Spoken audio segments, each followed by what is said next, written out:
À l'une de cette édition de notre journal complet en langue française, c'est le président égyptien Abdel Fattah al-Sisi qui a reçu jeudi le premier ministre de la République fédérale démocratique d'Éthiopie, Abiy Ahmed, pour reprendre les pourparlers concernant le barrage de la Renaissance. Les deux dirigeants ont réaffirmé leur volonté politique mutuelle de renforcer leurs relations bilatérales sur le plan politique, économique et culturel fondées sur la volonté conjointe de réaliser leurs intérêts communs.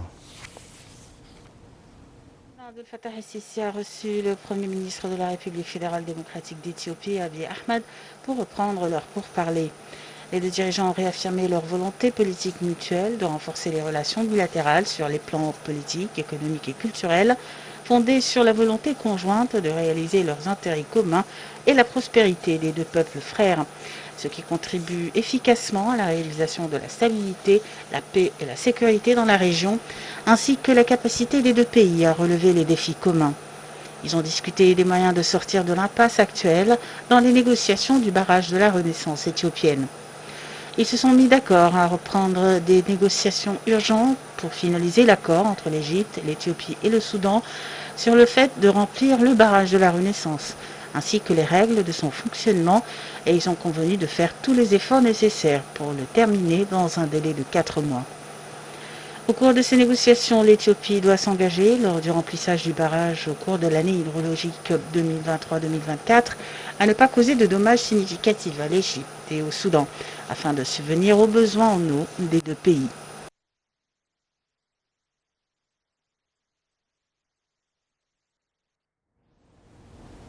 Le président Abdel Fattah al-Sisi a appelé aujourd'hui la communauté internationale à remplir ses engagements en vue de faire face aux répercussions de la crise soudanaise. Monsieur le président a ajouté que l'Égypte allait œuvrer en vue de faciliter l'acheminement des aides internationales vers le Soudan. Le président a aussi appelé les deux parties en conflit au Soudan à garantir l'acheminement des aides humanitaires. Le chef de l'État a fait ces déclarations en s'adressant à la séance d'ouverture du sommet des pays voisins du Soudan tenu en Caire. Le président a indiqué que la crise soudanaise était dangereuse et nécessitait une solution radicale. Il a appelé les pays voisins du Soudan à unifier leur vision concernant la crise soudanaise. Ce sommet examine les moyens de mettre un terme au conflit qui secoue ce pays et ses répercussions sur les pays de la région. Et il doit mettre en place l'un des deux parties en conflit au Soudan à arrêter l'escalade et à se conformer au cessez-le-feu.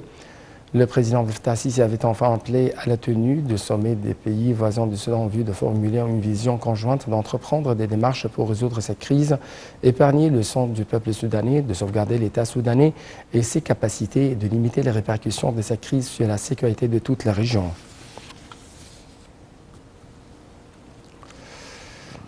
À l'invitation du président Abdel Fattah al-Sisi, les chefs d'État et de gouvernement de la République centrafricaine de Tchad, de l'Érythrée, de l'Éthiopie, de la Libye et du Soudan ont participé jeudi à un sommet des pays voisins du Soudan en présence du président de la Commission de l'Union africaine et du secrétaire général de la Ligue arabe pour discuter d'un moyen de résoudre la crise soudanaise. Lors du communiqué final du sommet, les participants ont exprimé leur profonde préoccupation face à la poursuite des opérations militaires et à la forte détérioration de la situation sécuritaire et humanitaire au Soudan. Plus de détails sur le communiqué final dans ce commentaire.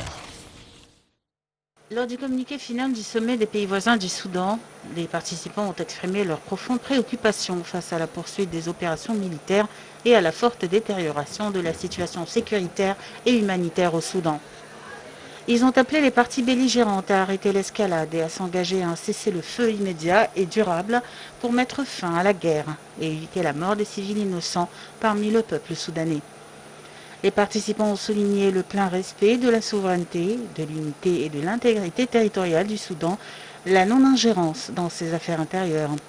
Ils ont souligné l'importance de préserver l'État soudanais, ses capacités et ses institutions, et d'empêcher sa désintégration ou sa fragmentation et la propagation de facteurs de chaos, y compris le terrorisme et le crime organisé. Les participants ont exprimé la profonde préoccupation face à la détérioration de la situation humanitaire au Soudan, condamnant les attaques répétées contre les civils, les établissements de santé et de services,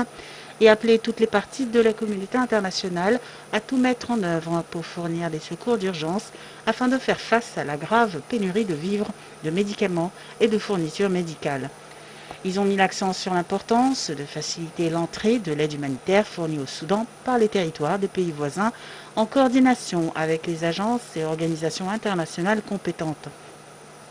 Les participants ont de même souligné l'importance d'une solution politique pour mettre fin au conflit en cours